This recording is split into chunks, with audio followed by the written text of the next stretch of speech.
ਸਤਨਾਮ ਸ਼੍ਰੀ ਵਾਹਿਗੁਰੂ ਸਾਹਿਬ ਜੀ।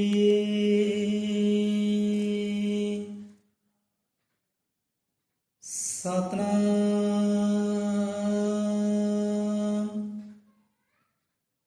ਹਿਰਦੇ ਅੰਦਰ ਸਿਮਰਨ ਹੋਵੇ, ਮਨ ਹੋ ਜਾਵੇ ਮਖਮੂਰ। ਹਰ ਕਣਕਾ ਫਿਰ ਨਜ਼ਰੀ ਆਉਂਦਾ, ਗੁਰੂ ਵਾਲਮੀਕ ਦਾ ਨੂਰ। ਸਵਾਤੀ ਬੂੰਦਾ ਰੂਹ ਇਕਾਗਰ, ਨਾ ਕੋਈ ਭੁੱਖ ਨਾ ਪਿਆਸ। ਗੁਰੂ ਵਾਲਮੀਕ ਦੀ ਜੋਤ ਦਾ ਫਿਰ ਹਿਰਦੇ ਰਹੇ ਸਦੀ ਵਾਸ। ਸਿਮਰਨ ਕਰਦੀ ਆਤਮਾ, ਫਿਰ ਰਹਿੰਦੀ ਕੋਈ ਨਾ ਟੋਟ। ਜੀ ਬਾਹਰ ਦੇ ਮੂਲ ਨਾ, ਫਿਰ ਨਾ ਫਰਕ ਦੇ ਹੋਟ। ਜੋ ਬੋਲੇ 100 ਨਿਰਭੈ, ਪਰਮ ਪਿਤਾ ਪਰਮਾਤਮਾ ਵਾਲਮੀਕ ਮਹਾਰਾਜ ਜੀ ਕੀ ਜੈ। ਸਾਹਿਬ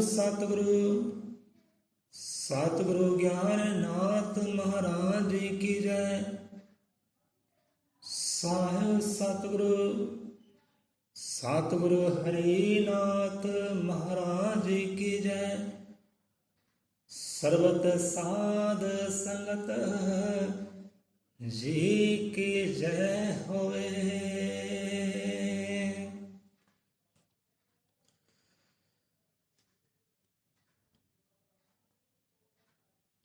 ਸਤਨਾਮ।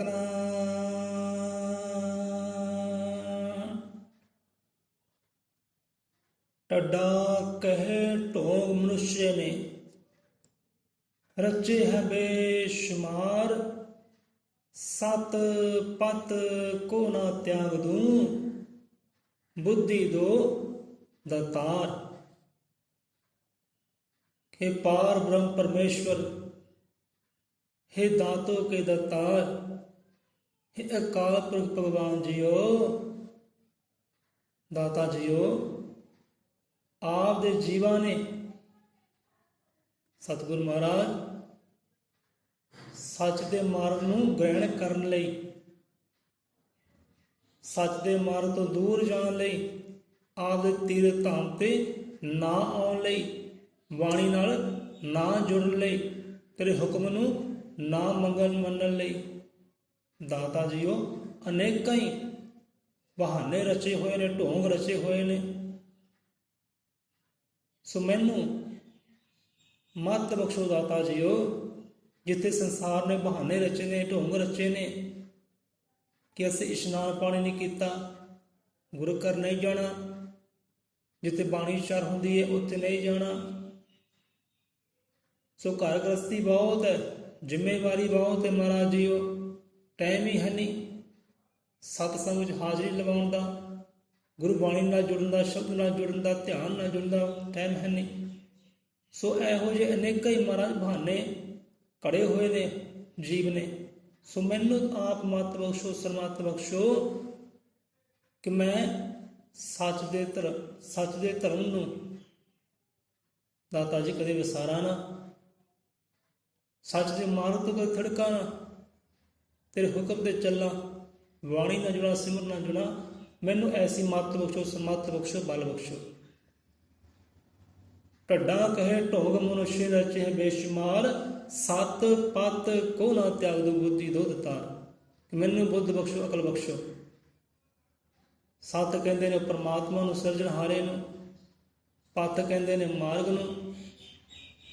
ਤਿਆਗ ਤੇ ਵਿਸਾਰਨਾ, ਭੁੱਲ ਜਾਣਾ। ਬੁੱਧੀ ਆਪਣੀਆਂ ਅਕਲਾਂ, ਆਪਣੀ ਮਤ।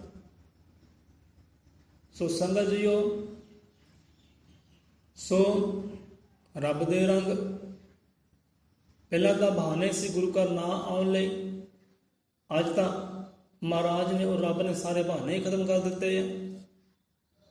ਸਾਰੇ ਬਹਾਨੇ ਖਤਮ ਕਰ ਦਿੱਤੇ ਕਿ ਘਰ ਗ੍ਰਸਤੀ ਬਹੁਤ ਹੈ, ਕੰਮ ਕਾਰ ਬਹੁਤ ਹੈ, ਜ਼ਿੰਮੇਵਾਰੀ ਬਹੁਤ ਹੈ, ਨਹੀਂ ਜਾ ਹੁੰਦਾ। ਅੱਜ ਤਾਂ ਮਹਾਰਾਜ ਨੇ ਕੰਮ ਵੀ ਖਤਮ ਕਰ ਦਿੱਤੇ ਨੇ।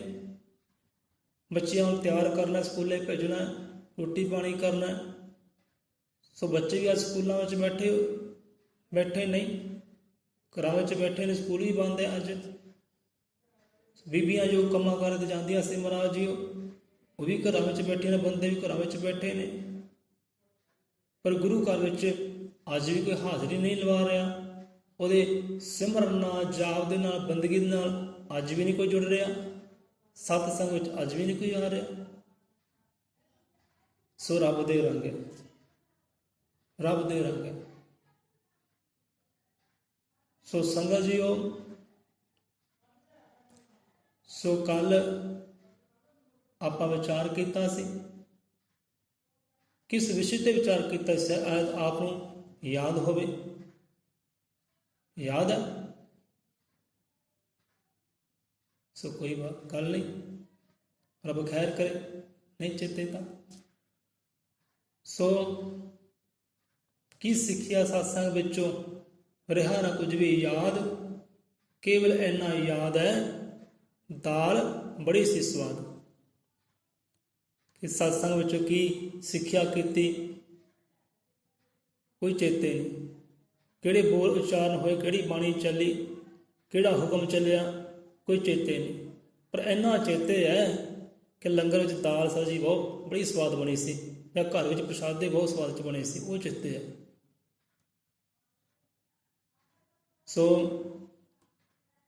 ਸੋ ਆਪਾਂ ਅਰਦਾਸ ਉਚਾਰਦੇ ਹਾਂ, ਪੜ੍ਹਦੇ ਹਾਂ, ਗਾਉਂਦੇ। ਅਸੀਂ ਪੜ੍ਹਨਾ ਗਾਉਣਾ ਨਹੀਂ, ਉਹਨੂੰ ਧਾਰਨ ਵੀ ਕਰਨਾ। ਆਪਾਂ ਅਰਦਾਸਾਂ ਕਰਦੇ ਹੈ, ਪਰਮਾਤਮਾ ਭਗਵਾਨ ਜੀਓ, ਕਿ ਬੋਲੇ ਨਾ ਬਾਣੀ ਤੇਰੀ ਸਿਮਰਤੀ ਐਸੀ ਹੈ, ਕਿ ਮਹਾਰਾਜ ਐਸੀ ਮੱਤ ਬਖਸ਼ੋ, ਸਰਮੱਤ ਬਖਸ਼ੋ, ਧਿਆਨ ਬਖਸ਼ੋ, ਸੁਰਤ ਬਖਸ਼ੋ, ਕਿ ਤੇਰੀ ਬਾਣੀ ਸੁਣੀਏ ਉਹ ਕਦੀ ਵਿਸਰੇ ਨਾ, ਚੇਤੇ ਰਵੇ, ਇਹੋ ਜਿਹੀ ਮੱਤ ਬਖਸ਼ੋ। ਸੋ ਵਿਚਾਰ ਅੱਜ ਸਾਂਝਾ ਕਰਦੇ ਹਾਂ।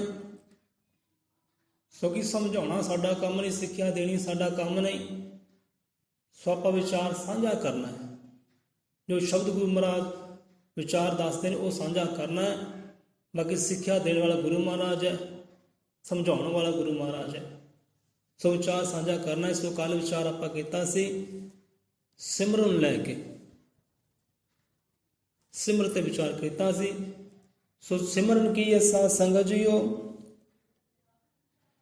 ਸਿਮਰਨ ਜੀਵ ਆਤਮਾ ਤੇ ਪਰਮਾਤਮਾ ਵਿੱਚ ਜੋ ਦੂਰੀ ਬਣੀ ਹੁੰਦੀ ਹੈ, ਉਸ ਦੂਰੀ ਨੂੰ ਦੂਰ ਕਰਦਾ ਹੈ ਉਹ ਰੱਬੀ ਸਿਮਰਨ, ਉਹ ਜਾਪ, ਉਹ ਚੇਤਾ ਰੱਬ ਦਾ, ਆਪਣੇ ਸਤਿਗੁਰ ਦਾ।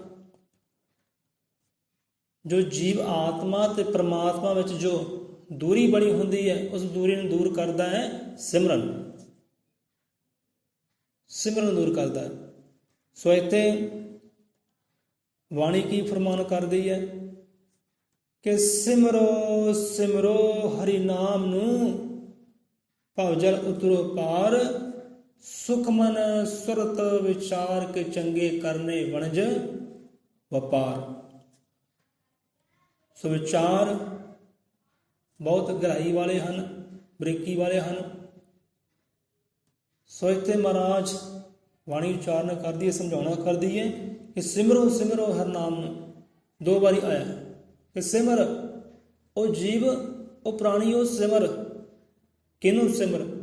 ਉਹ ਹਰੀ ਪਰਮਾਤਮਾ ਦੇ ਨਾਮ ਨੂੰ ਸਿਮਰ, ਉਹਨੂੰ ਚੇਤੇ ਕਰ, ਉਹਨੂੰ ਯਾਦ ਕਰ, ਆਪਣੇ ਗੁਰੂ ਦੇ ਗੁਰਮੰਤਰ ਨੂੰ ਯਾਦ ਕਰ। ਨਾਮ ਕੀ ਹੈ? ਗੁਰਮੰਤਰ ਹੈ, ਸ਼ਬਦ ਹੈ, ਜਿਹੜਾ ਧੁਰ ਦਰਗਾਹਾਂ ਤੋਂ ਆਇਆ, ਜੋ ਰੱਬ ਤੋਂ ਆਇਆ, ਜੋ ਰੱਬ ਨੇ ਉਚਾਰਨ ਕੀਤਾ ਸ਼ਬਦ, ਉਸ ਸ਼ਬਦ ਨੂੰ ਚੇਤੇ ਕਰ, ਗੁਰਮੰਤਰ ਨੂੰ ਚੇਤੇ ਕਰ, ਸਿਮਰ।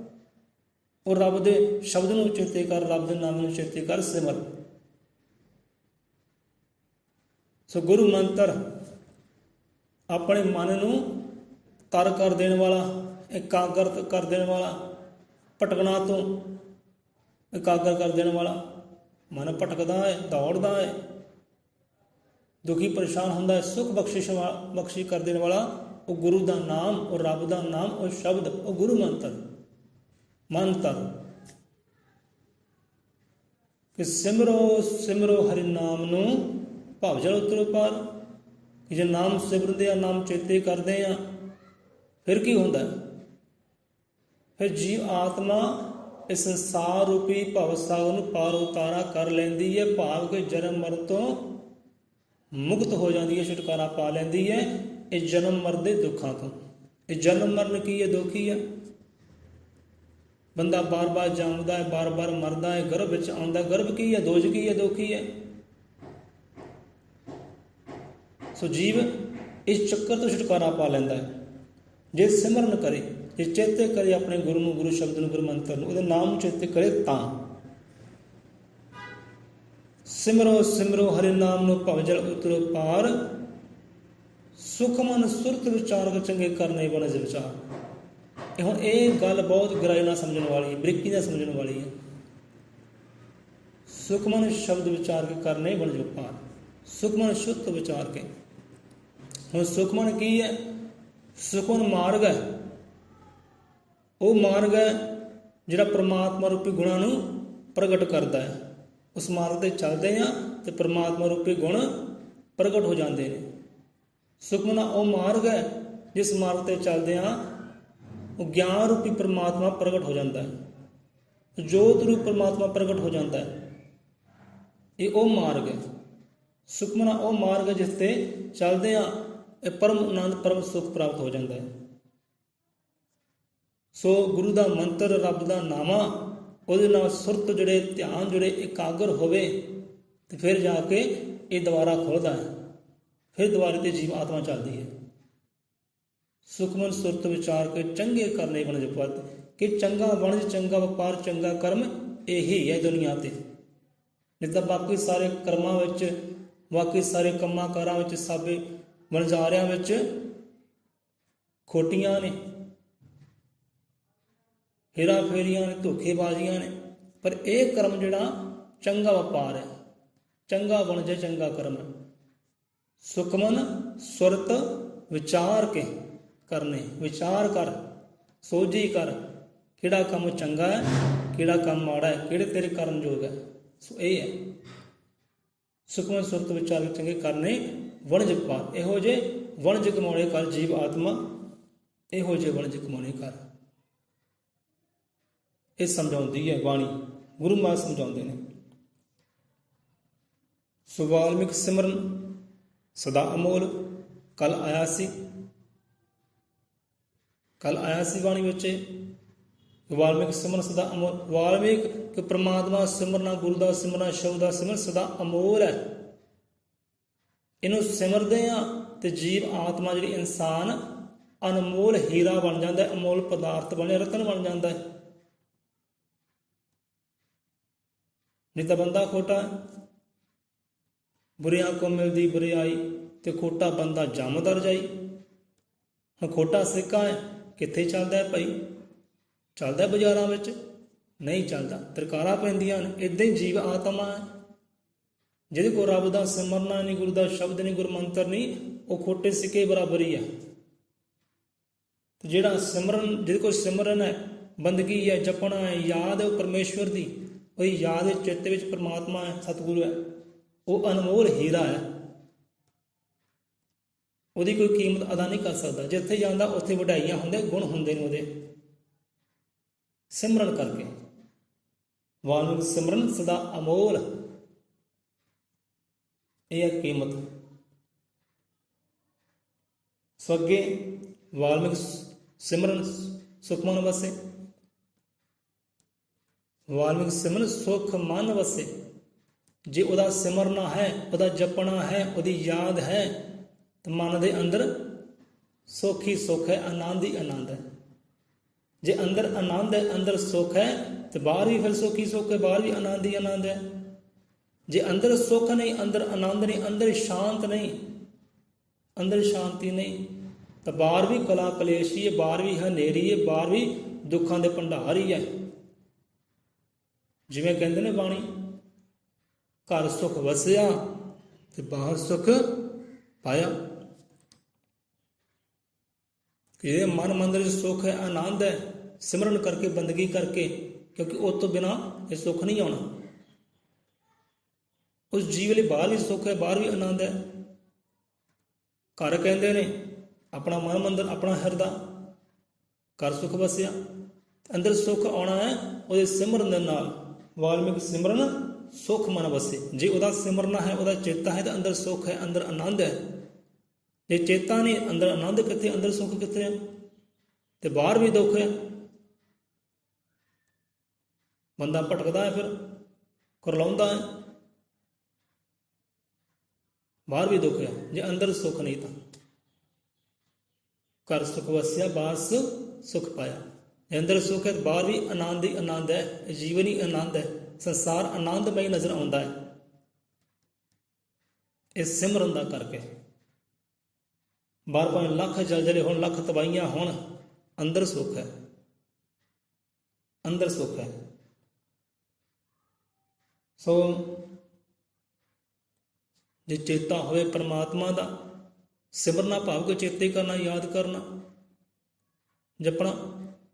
ਜੇ ਚੇਤਾ ਹੋਵੇ ਪਰਮਾਤਮਾ ਦਾ, ਸੁੱਖ ਹੁੰਦਾ, ਆਨੰਦ ਹੁੰਦਾ ਹੈ, ਤੇ ਬੰਦਾ ਬਦੀਆਂ ਬੁਰਾਈਆਂ ਤੋਂ ਵੀ ਬਚ ਜਾਂਦਾ ਹੈ।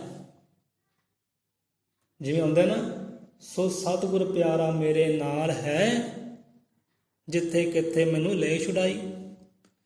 ਜੇ ਚੇਤੇ ਵਿੱਚ ਗੁਰੂ ਦਾ ਨਾਮ ਹੋਵੇ, ਸਤਿਗੁਰ ਹੋਵੇ, ਸ਼ਬਦ ਗੁਰੂ ਹੋਵੇ, ਪਰਮਾਤਮਾ ਹੋਵੇ, ਆਪਣੇ ਸਿਮਰਨ ਵਿੱਚ, ਆਪਣੀ ਯਾਦ ਵਿੱਚ, ਜਪਣੇ ਵਿੱਚ, ਬੰਦਾ ਵਧੀਆਂ ਬੁਰਾਈਆਂ ਤੋਂ ਬਚ ਜਾਂਦਾ ਹੈ।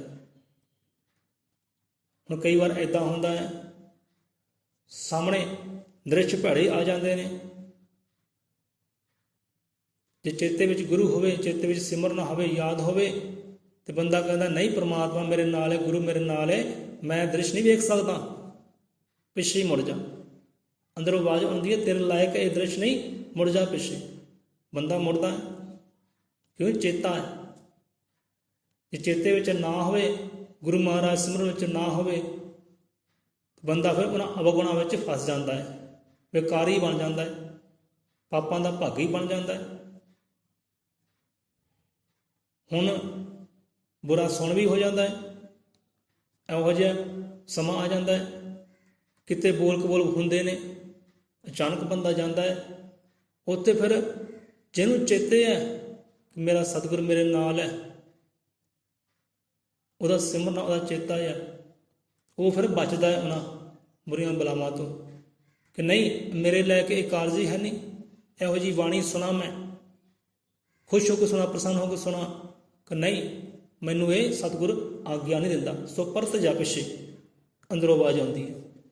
ਸੋ ਬੰਦਾ ਵਧੀਆਂ ਬੁਰਾਈਆਂ ਤੋਂ ਬਚ ਜਾਂਦਾ ਹੈ, ਕਿਉਂਕਿ ਚੇਤਾ ਹੈ। ਪਾਪਾਂ ਦਾ ਭਾਗੀ ਬੰਦਾ ਕਦੋਂ ਬਣਦਾ ਹੈ? ਜਦੋਂ ਉਹਨੂੰ ਵਿਸਾਰ ਦਿੰਦਾ ਹੈ, ਉਹਦੇ ਸਿਮਰਨੇ ਨੂੰ, ਉਹਦੀ ਯਾਦ ਨੂੰ, ਉਹਦੀ ਬੰਦਗੀ ਨੂੰ ਵਿਸਾਰ ਦਿੰਦਾ ਹੈ, ਉਦੋਂ ਇਹ ਪਾਪਾਂ ਦਾ ਭਾਗੀ ਬਣ ਜਾਂਦਾ ਹੈ। ਸੋ ਜਿਵੇਂ ਕੱਲ ਆਇਆ ਸੀ ਬਾਣੀ ਵਿੱਚ ਕਿ ਪਾਪ ਬੰਦੇ ਨੂੰ ਚਿੰਬੜਦੇ ਜੂੰ ਲੋਹੇ ਨੂੰ ਜੰਗ, ਮਾਨਸ ਭਾਂਡਾ ਖਾ ਖਾ ਕਰੇ ਅਨੇਕਾਂ ਰੰਗ। ਦੇਖੋ ਮਾਨਸ ਆਪਣੇ ਸਵਾਰਥ ਕਰਕੇ ਕਿੰਨੇ ਰੰਗ ਬਦਲਦਾ ਹੈ ਭਾਈ। ਇੱਕ ਚਿਹਰੇ ਦੇ ਕਿੰਨੇ ਕਿੰਨੇ ਚਿਹਰੇ ਲਗਾ ਲੈਂਦਾ ਹੈ, ਨਾਟਕਬਾਜ਼ੀਆਂ ਕਰਦਾ ਹੈ ਆਪਣੇ ਸਵਾਰਥ ਲਈ। ਇਹ ਕੀ ਹੈ? ਸਵਾਰਥ ਵਿੱਚ ਝੂਠ ਵੀ ਬੋਲਦਾ, ਕੁਫਰ ਵੀ ਤੋਲਦਾ, ਵਧੀਆਂ ਬੁਰਾਈਆਂ ਵੀ ਕਰਦਾ। ਤੇ ਝੂਠ ਬੋਲਣਾ ਕੀ ਹੈ?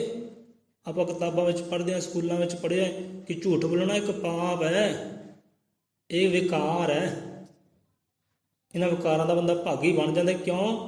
ਕਿਉਂਕਿ ਚੇਤੇ ਵਿੱਚ ਨਹੀਂ ਉਹ ਪਰਮਾਤਮਾ, ਉਹਦਾ ਸਿਮਰਨਾ ਗੁਰੂ ਦਾ। ਜੇ ਚੇਤੇ ਵਿੱਚ ਨਾ ਹੋਇਆ, ਬਣ ਗਿਆ ਵਿਕਾਰੀ, ਬਣ ਗਿਆ ਪਾਪੀ। ਤੇ ਇਹੀ ਪਾਪ ਸਾਡੇ ਅੱਗੇ ਆ ਕੇ ਦੁੱਖ ਬਣਦੇ ਨੇ, ਇਹੀ ਪਾਪ ਅੱਗੇ ਆ ਕੇ ਰੋਗ ਬਣਦੇ ਨੇ। ਕਿਉਂ ਬਣੇ? ਕਿਉਂਕਿ ਸਿਮਰਨਾ ਨਹੀਂ ਸੀ, ਜਪਣਾ ਨਹੀਂ ਸੀ, ਉਹਦੀ ਯਾਦ ਹੈ ਨਹੀਂ ਸੀ, ਤਾਂ ਬਣੇ। ਪਾਪ ਬੰਦੇ ਨੂੰ ਚਿੰਬੜਦੇ ਜੂੰ ਲੋਹੇ ਨੂੰ ਜੰਗ, ਮਾਨਸ ਭਾਂਡਾ ਖਾ ਖਾ ਕਰੇ ਅਨੇਕਾਂ ਰੰਗ। ਕਹਿੰਦੇ ਨੇ ਉੜਨ ਖਟੋਲਾ ਨਾਮ ਹੈ, ਤਰਦੇ ਧਰਮੀ ਲੋਕ ਪਾਪ ਦੇ ਨੂੰ ਚਿੰਬੜਦੇ ਬਣ ਬਣ ਕੇ ਦੁੱਖ ਰੋਗ। ਹਾਂਜੀ, ਇਹ ਸਮਝਾਉਂਦੀ ਬਾਣੀ ਕਿ ਗੁਰੂ ਦਾ ਨਾਮ, ਉਹਦਾ ਸਿਮਰਨਾ, ਉਹਨੂੰ ਚਿੱਤ ਵਿੱਚ ਰੱਖਣਾ, ਯਾਦ ਵਿੱਚ ਰੱਖਣਾ, ਉਹ ਜਹਾਜ਼ ਹੈ ਜਿਹੜਾ ਸਾਨੂੰ ਵਧੀਆਂ ਬਰਾਹਾਂ ਤੋਂ ਬਚਾ ਲੈਂਦਾ ਹੈ। ਉਹ ਜਹਾਜ਼ ਹੈ ਜਿਹੜਾ ਸਾਨੂੰ ਮੁਕਤ ਕਰ ਦਿੰਦਾ ਜਨਮ ਮਰਨ ਤੋਂ, ਦੁੱਖਾਂ ਤੋਂ ਮੁਕਤ ਕਰ ਦਿੰਦਾ ਹੈ। ਇਹੋ ਜਿਹੇ ਧਰਮੀ ਪੁਰਸ਼ ਹੀ ਉਹ ਜਹਾਜ਼ 'ਚ ਚੜ੍ਹਦੇ ਨੇ ਤੇ ਸੁੱਖ ਪਾ ਲੈਂਦੇ ਨੇ, ਪਰਮਾਨੰਦ ਨੂੰ ਪਾ ਲੈਂਦੇ ਨੇ। ਤੇ ਵਿਕਾਰੀ ਬੰਦੇ ਜੋ ਸਿਮਰਤ ਤੋਂ ਟੁੱਟੇ ਨੇ, ਗੁਰੂ ਤੋਂ ਟੁੱਟੇ ਨੇ, ਉਹ ਪਾਪਾਂ ਦੇ ਭਾਗੀ ਬਣ ਜਾਂਦੇ ਨੇ। ਕਿ ਪਾਪ ਬੰਦੇ ਨੂੰ ਚਿੰਬੜਦੇ ਬਣ ਬਣ ਕੇ ਦੁੱਖ ਰੋਗ।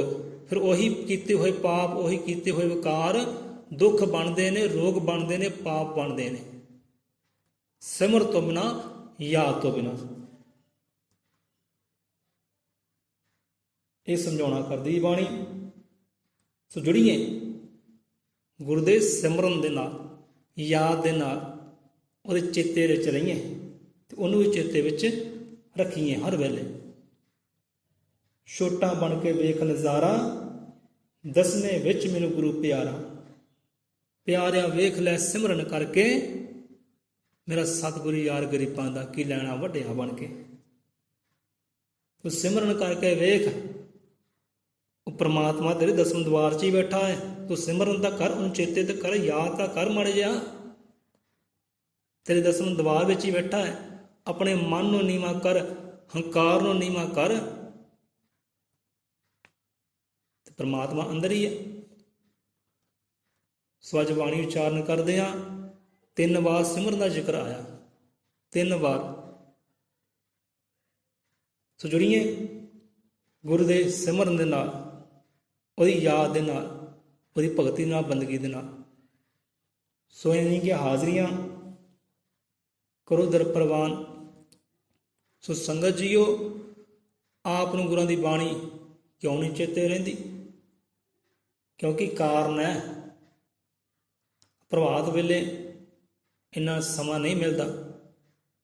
ਸੋ ਸਤਸੰਗ ਵਿੱਚ ਆਪਾਂ ਵਿਚਾਰ ਕਰਾਂਗੇ ਕਾਰਨ ਕੀ ਹੈ, ਕਿਉਂ ਨਹੀਂ ਸਾਡੀ ਬਿਰਤੀ ਗੁਰੂ ਬਾਣੀ ਨਾਲ ਜੁੜਦੀ, ਕਿਉਂ ਨਹੀਂ ਧਾਰਨ ਹੁੰਦੀ, ਕਿਉਂ ਨਹੀਂ ਸਾਨੂੰ ਚੇਤਾ ਰਹਿੰਦਾ, ਸਾਂਝਾ ਕਰਾਂਗੇ। ਅਰਦਾਸ ਵਿੱਚ ਹੀ ਪੜ੍ਹਦੇ ਹਾਂ, ਗਾਉਂਦੇ ਹਾਂ, ਐਸੇ ਪੁਰਸ਼ ਮਿਲ ਤੇਰੇ ਸਿਮਰਨ ਹੋ ਤੇਰਾ ਨਾਮ। ਕਿ ਪਰਮਾਤਮਾ ਜੀਓ, ਭਗਵਾਨ ਜੀਓ, ਕਿਰਪਾ ਕਰੋ, ਐਸੇ ਪੁਰਸ਼ਾਂ ਨਾਲ ਮੇਲ ਮਿਲਾਪ ਕਰਾਈ ਰੱਬਾ, ਕਿ ਸੰਸਾਰੀ ਕਾਰਜ ਵੀ ਹੁੰਦੇ ਰਹਿਣ ਤੇ ਤੇਰਾ ਨਾਮ ਵੀ ਚੇਤੇ ਵਿੱਚ ਰਵੇ, ਤੇਰੀਆਂ ਵਡਿਆਈਆਂ, ਤੇਰੇ ਗੁਣ ਵੀ ਚੇਤੇ ਵਿੱਚ ਰਹਿਣ। ਸਿਮਰਨ ਕਰਕੇ ਸਭ ਪਾਰ ਉਤਾਰੇ ਹੋਣੇ ਨੇ, ਸਿਮਰਨ ਕਰਕੇ ਆਨੰਦ ਆਉਣਾ ਹੈ ਜੀਵਨ ਵਿੱਚ। ਸੋ ਸਿਮਰਨ ਸਭ ਤੋਂ ਉੱਚਾ, ਸਿਮਰਨ ਕਾ ਫਲ ਉੱਚਾ ਪਾਇਆ, ਰਾਮਚੰਦਰ ਕਾ ਪੁੱਲਾ ਬਣਾ। ਇੱਥੇ ਕਥਾ ਬਹੁਤ ਪਿਆਰੀ ਆਉਂਦੀ ਹੈ। ਸਮੁੰਦਰ ਵਿੱਚ ਪੁੱਲ ਬਣਾਇਆ ਸੀ ਰਾਮਚੰਦਰ ਵਾਸਤੇ। ਉਹ ਕਿਹਦਾ ਬਲ ਸੀ, ਕਿਹਦੀ ਸ਼ਕਤੀ ਸੀ? ਉਹ ਸਿਮਰਨ ਦੀ ਸ਼ਕਤੀ ਸੀ, ਉਹ ਸਿਮਰਨ ਦਾ ਫਲ ਸੀ। ਸੋ ਇੱਥੇ ਆਪਾਂ ਲੈਂਦੇ ਹਾਂ ਵਿਸ਼ਰਾਮ, ਅਰਦਾਸ ਬੇਨਤੀ ਕਰਦੇ ਹਾਂ, ਪ੍ਰਮਾਤਮਾ ਕਿਰਪਾ ਕਰੋ, ਆਪਣੇ ਜੀਵਨ ਨੂੰ ਮੱਤ ਬਖਸ਼ੋ, ਸਰਮੱਤ ਬਖਸ਼ੋ, ਬਾਣੀ ਪੜ੍ਹਨ ਦਾ, ਸੁਣਨ ਦਾ, ਗਾਉਣ ਦਾ ਬਲ ਬਖਸ਼ਿਸ਼ ਕਰੋ, ਧਾਰਨ ਕਰਨ ਦਾ ਬਲ ਬਖਸ਼ਿਸ਼, ਵਿਚਾਰ ਕਰਨ ਦਾ ਬਲ ਬਖਸ਼ਿਸ਼ ਕਰੋ। ਜੋ ਸੰਸਾਰ ਤੇ ਕਸ਼ਟ ਆਇਆ ਹੈ ਮਹਾਰਾਜ ਹਰ ਨਾ ਕਰੋ। ਸਭ ਆਪ ਦੇ ਧੀਆਂ ਪੁੱਤਰ ਨੇ, ਆਪ ਦੇ ਸਾਜੇ ਨੇ, ਵਿਰਾਜੇ ਨੇ, ਆਪਣੇ ਧੀਆਂ ਪੁੱਤਰਾਂ ਦੀ ਆਪ ਰੱਖਿਆ ਕਰੋ ਮਹਾਰਾਜ ਜੀ। ਆਪ ਹੀ ਕਰ ਸਕਦੇ ਹੋ, ਆਪ ਹੀ ਕਰ ਸਕਦੇ ਹੋ। ਸੋ ਚੇਤੇ ਕਰੋ, ਪ੍ਰਮਾਤਮਾ ਨੂੰ ਸਿਮਰੋ, ਪ੍ਰਮਾਤਮਾ ਨੂੰ, ਪ੍ਰਮਾਤਮਾ ਰੱਖਿਆ ਕਰੇਗਾ।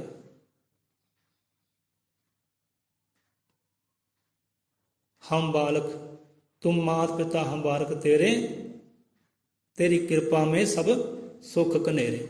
ਉਹਦੀ ਕਿਰਪਾ ਵਿੱਚ ਹੀ ਸੁੱਖ ਹੈ, ਉਹਦੇ ਸਿਮਰਨੇ ਵਿੱਚ ਹੀ ਸੁੱਖ ਹੈ। ਸਾਰੀ ਉਹਦੇ ਧੀਆਂ ਪੁੱਤਰ ਨੇ, ਉਹ ਸਭਨਾਂ ਦਾ ਮਾਈ ਬਾਪ ਹੈ। ਸੋ ਮਾਈ ਬਾਪ ਆਪਣੇ ਧੀਆਂ ਪੁੱਤਰ ਆਪ ਹੀ ਰੱਖਿਆ ਕਰਦੇ ਨੇ, ਕਿਸੇ ਦੂਸਰੇ ਨੂੰ ਜ਼ਿੰਮੇਵਾਰੀ ਨਹੀਂ ਦਿੰਦੇ। ਸੋ ਰੱਖਿਆ ਕਰੇਗਾ। ਅਰਦਾਸ ਬੇਨਤੀ ਕਰੋ ਸਾਰੇ ਜੀ ਰਲ ਕੇ, ਵਿਅਰਥੀ ਨਾ ਜਾਏ ਜਨ ਕੀ ਅਰਦਾਸ। ਸੋ ਇੰਨੀ ਕਿ ਹਾਜ਼ਰੀਆਂ ਕਰੋ ਦਰ ਪ੍ਰਵਾਨ। ਸੋ ਕਮੀਆਂ ਤਰੁੱਟੀ ਦਾ ਮਹਾਰਾਜ ਖਿਮਾ ਕਰੇ, ਕਿਉਂਕਿ ਕਮੀਆਂ ਦੇ ਢੇਰ ਆ, ਮਹਾਰਾਜ ਬਖਸ਼ੇ। ਅੱਗੇ ਤੋਂ ਮੱਤ ਸਰਮੱਤ ਬਖਸ਼ੀ ਕਰੇ, ਵਿਚਾਰਧਾਰਾ ਰੱਖਣ ਦੀ। ਸੋ ਇੱਥੇ ਫਤਿਹ ਬੁਲਾਉਂਦੇ ਹਾਂ। ਜੋ ਬੋਲੇ 100 ਨਿਰਭੈ, ਪਰਮ ਪਿਤਾ